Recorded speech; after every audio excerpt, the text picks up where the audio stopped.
वज़ीर इत्तलात पंजाब असमा बखारी ने वाज़ेह किया कि सूबाई हुकूमत के 90% मंसूबे उसके अपने फंड से मुकम्मल हो रहे हैं। सेहवन में वज़ीर आला सिंध के इलाके में होने वाले हादसे को वफाक पर मत डाला जाए।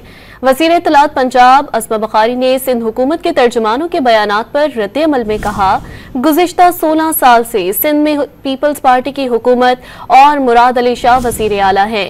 उन्हें अपने हल्के में काम करवाने के लिए भी वफाक की ज़रूरत पड़ती है। अल्लाह करे सिंध ने जो 956 अरब का तरक्याती बजट मंजूर किया था वो जल्द अज जल्द लग जाए। माली साल खत्म होने वाला है। वज़ीर आला सिंध अब तक अपने इलाके की गलियां, सड़कें और हाईवे तक नहीं बना सके। उन्होंने तजवीज़ दी कि वज़ीर आला सिंध अपने नए 100 तर्जुमानों को ग्राउंड रियलिटी पर ब्रीफिंग भी दें। वज़ीर इत्तलात पंजाब असमा बखारी ने वाज़ेह किया कि सूबाई हुकूमत के 90% मंसूबे उसके अपने फंड से मुकम्मल हो रहे हैं। सेहवन में वज़ीर आला सिंध के इलाके में होने वाले हादसे को वफाक पर मत डाला जाए।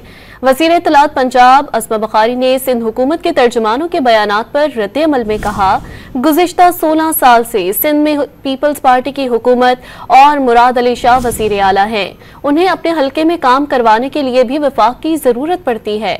अल्लाह करे सिंध ने जो 956 अरब का तरक्याती बजट मंजूर किया था वो जल्द अज जल्द लग जाए। माली साल खत्म होने वाला है। वज़ीर आला सिंध अब तक अपने इलाके की गलियां, सड़कें और हाईवे तक नहीं बना सके।